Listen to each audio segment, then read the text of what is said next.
Bom dia, nono ano. Tudo bem com vocês? Espero que sim. Hoje nós daremos continuidade ao nosso conteúdo.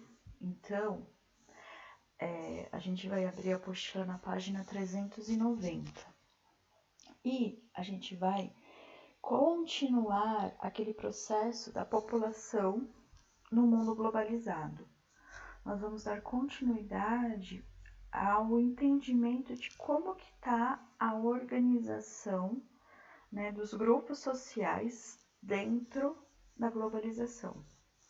Na aula passada, nós falamos sobre a questão do emprego, nós falamos sobre os tipos de emprego que nós vamos ter, né? Então, a gente vai ter o subemprego, o desemprego estrutural, né? A informalidade, assim por diante. E aí, nós fizemos a correção dos exercícios, eu já enviei para vocês a correção. Caso vocês tenham alguma dúvida, entre na aba de comentários, beleza? Vocês viram que nós mudamos a nossa plataforma e isso vai ser muito bom pra gente, porque possibilita que a gente tenha uma maior interatividade em tempo real, né?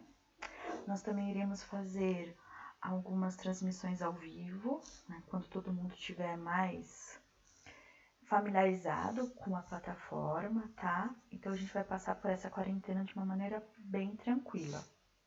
Então vamos lá. Dinâmica da população e globalização, né? A gente vai entender um pouco sobre como que ocorre o fluxo migratório dentro do cenário global. Então, vamos começar falando um pouquinho sobre migração. Vocês aprenderam o que é migração lá no 7º ano. Vocês viram que a migração, ela é quando a gente tem qualquer tipo de deslocamento da população. Lembram disso? E aí vocês viram que nós temos a imigração, nós temos a emigração, nós temos migração internacional, migração regional. Caso vocês tenham alguma dúvida sobre esses conceitos, eu acho que seria interessante vocês pesquisarem um pouco sobre isso. Se vocês tiverem ainda a apostila do 7º ano, darem uma lida. Eu vou deixar aberto uma aula que eu fiz para o 7º ano, falando sobre o movimento migratório. E aí, se vocês quiserem entrar lá no meu canal, assistirem, não tem problema nenhum. E aí, olha só, a apostila vai trazer um mapa sobre o fluxo migratório. Vocês vão perceber que não é o mesmo, mas é o mesmo que está aqui aparecendo para vocês. Mas é interessante a gente ver que olha da onde que sai, da onde a população está saindo e para onde a população está indo. Então, o que é interessante a gente perceber? Que a migração aqui, ó, no caso, emigração, que é a saída da Europa para outros países, entre os anos de 1830 e 1914, tá? Então, olha como o fluxo migratório, ele vai ocorrer muito forte, principalmente aqui para os países da América, né? Ó, se a gente for ver Canadá, Estados Unidos, Antilhas, Brasil, Argentina, vai ocorrer um pouco aqui para a Sibéria, na Rússia, mas bem pouco, África do Sul, no continente africano, Austrália e Nova Zelândia. E aí, quando a gente fala do processo migratório nesse período, a gente tem que entender que entre 1830 e 1914, a gente estava tendo conflitos regionais na Europa, né? Lembram? O que aconteceu em 1914, historicamente? Né? É o estopim, né? A gente vai ter a Primeira Guerra Mundial. Então, a gente tem pequenos cenários de conflitos dentro dos países europeus que vai fazer com que as pessoas saiam daqui e vão para outros países. E principalmente quando a gente fala da Alemanha e da Itália. Eu não tenho certeza se vocês já viram a Primeira Guerra, mas eu acredito que vocês estejam em vias em história. E aí, olha só, o que a gente vai perceber? A Itália, ela tem um processo de unificação. Por que eu coloquei esses dois países? Porque esses dois países, eles se unificam, né? Eles se tornam países muito tardiamente, muito tarde. Então, olha só, durante mais ou menos 1850, 60, a gente está tendo o quê? O processo de unificação da Itália e da Alemanha. Mas vamos pegar aqui no caso da Itália, que vieram muitos imigrantes para o Brasil. A Itália, como ela está tendo processo de unificação neste período, ela está tendo diversos conflitos. A população ela está passando por fome, a população está perdendo integrantes da sua família, então esse fluxo migratório vai vir muito grande para o Brasil, né, para os Estados Unidos, para a Argentina, numa busca de sobrevivência. Então a colônia da Itália nos Estados Unidos é muito grande, no Brasil é muito grande e na Argentina é muito grande. Então, o que a gente vai perceber? O fluxo é muito maior de saída da Europa para os outros países.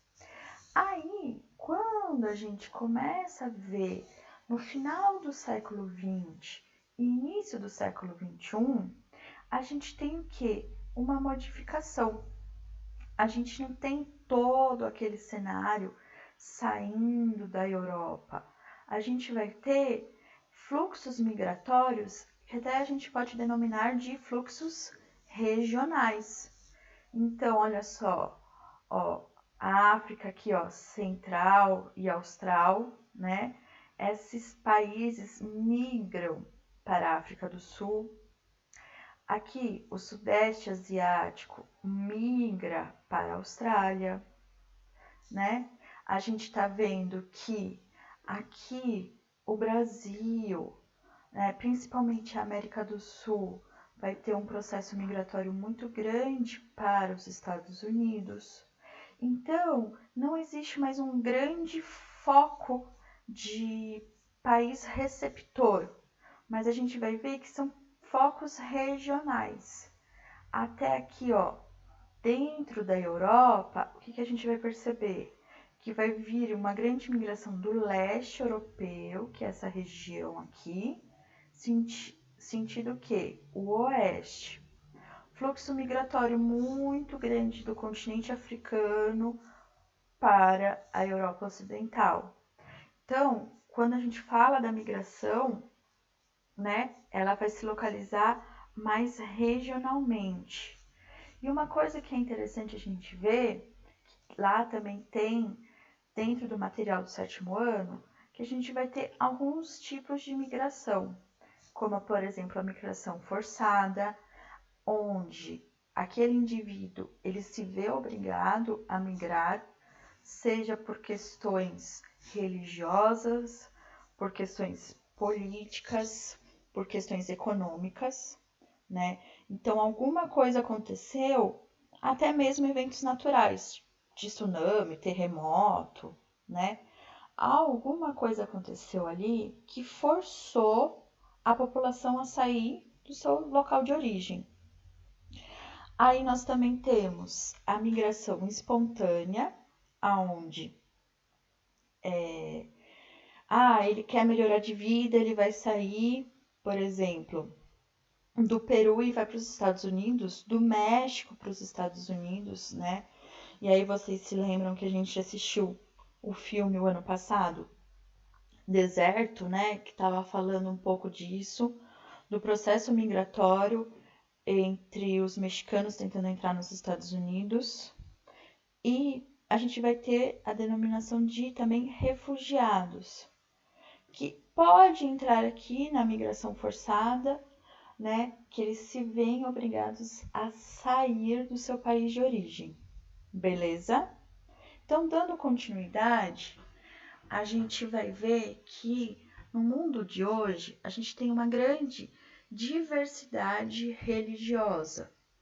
E em algumas religiões existe o quê?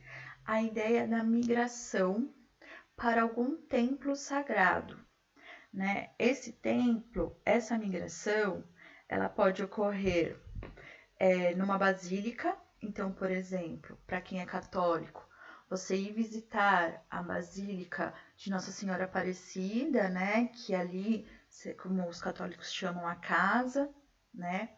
Você pode, se você é evangélico, você tem o Templo de Salomão, né?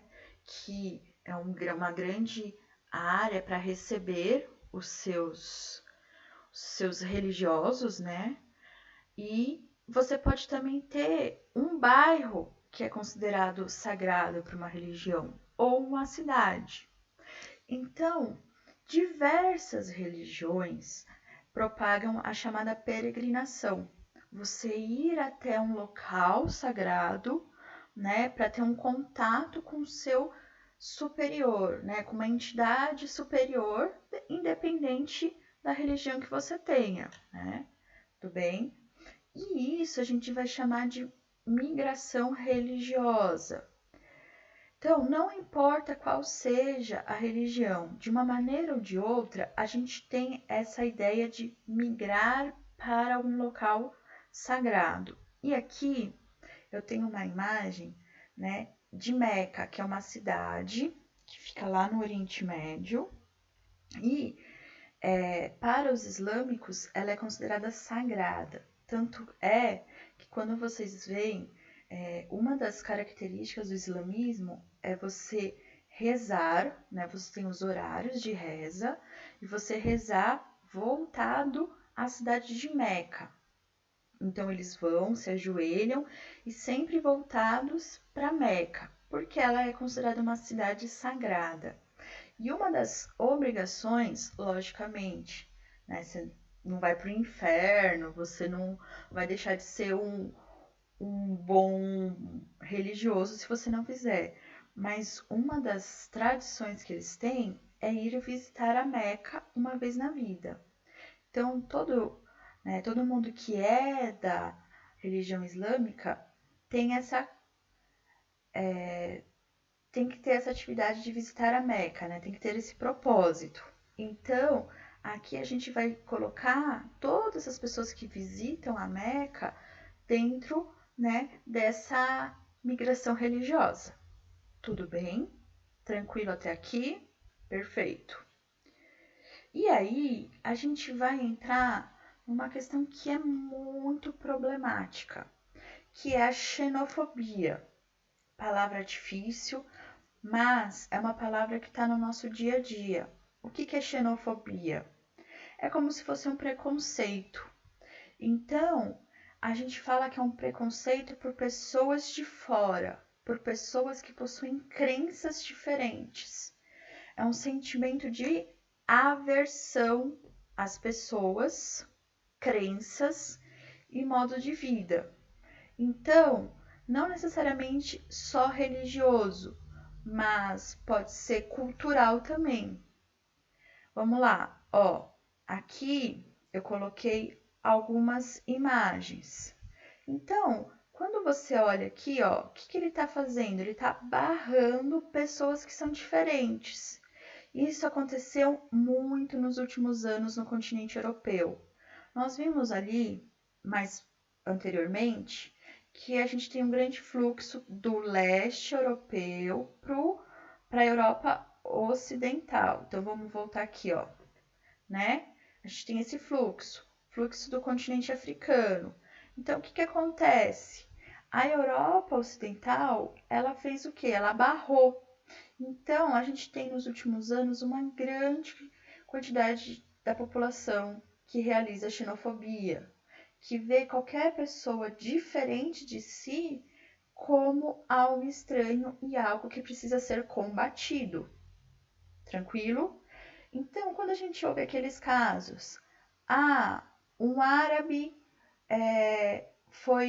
ele teve uma ação violenta contra um árabe, né? bateram até mesmo em homossexuais ou num negro. Isso faz parte da xenofobia, porque são pessoas diferentes tendo aversão e gerando até uma violência. E aqui eu gosto muito dessa charge, porque o americano, né, aqui, até meio estereotipado como caipira, e aí o que ele fala? Ele não aceita ninguém dentro do seu território, que nem lá no filme do deserto, né? O americano não aceita o mexicano. E aí o que ele fala? Volta para a África, para o negro, porque esse americano se considera o dono dos Estados Unidos. Para o mexicano ele fala, volta para o México. Mas aqui a gente tem o quê? O nativo, né?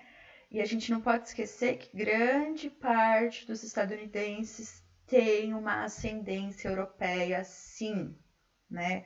Então, se a gente fosse parar para pensar, quem são os verdadeiros donos? Os nativos, ou como a gente chama dos índios. E eu coloquei aqui uma imagem, né? Muito forte, não forte, mas que remete a um preconceito muito forte hoje em dia. Porque se você vê um árabe, se você vê uma pessoa que tem aspectos, nem necessariamente precisa ser árabe, mas tem características físicas de um árabe, a gente meio que já pensa que é um homem bomba. Muito por causa da violência que eles acabaram fazendo nos Estados Unidos, né, no mundo como um todo. Os homens bombas, tudo pela sua religião. Mas isso não significa que todos que são dessa religião têm ações violentas. E muito menos que pessoas que aparentam, né, têm aparência de pessoas do Oriente Médio, sejam dessa religião. Então a gente costuma ter já uma aversão. A gente já fala assim, islâmico, homem-bomba. A gente não para pensar, para perceber se é realmente ou não. Então, quando a gente faz esse tipo de brincadeira, que pode ser uma brincadeira, mas pode ter um fundo de verdade, a gente está falando de xenofobia. Uma outra coisa que é muito comum é quando a gente começa a falar mal, né, de bolivianos, de venezuelanos, que vêm para cá, para o Brasil. Então, a gente fala assim, aqueles venezuelanos, aqueles bolivianos roubaram nosso emprego. Ou, eles são porcos, eles não tomam banho, ou qualquer coisa assim. Toda vez que você tem uma aversão, você está gerando uma xenofobia, né? A gente não pode esquecer que o mundo tem culturas diferentes das nossas. Só porque ele se porta diferente, não significa que ele seja menor ou pior que a gente. Tudo bem? Então, leiam a apostila. Tudo isso está na apostila, nas próximas páginas. Lembrem-se, se vocês ficarem com dúvida, voltem essa videoaula, tá? Aproveitem esse tempo. A gente vai ter um canal novo, vamos conversar mais, tá? Eu quero saber como vocês estão. Tudo bem? Então, qualquer dúvida, pode entrar em contato comigo, beleza? Tchau!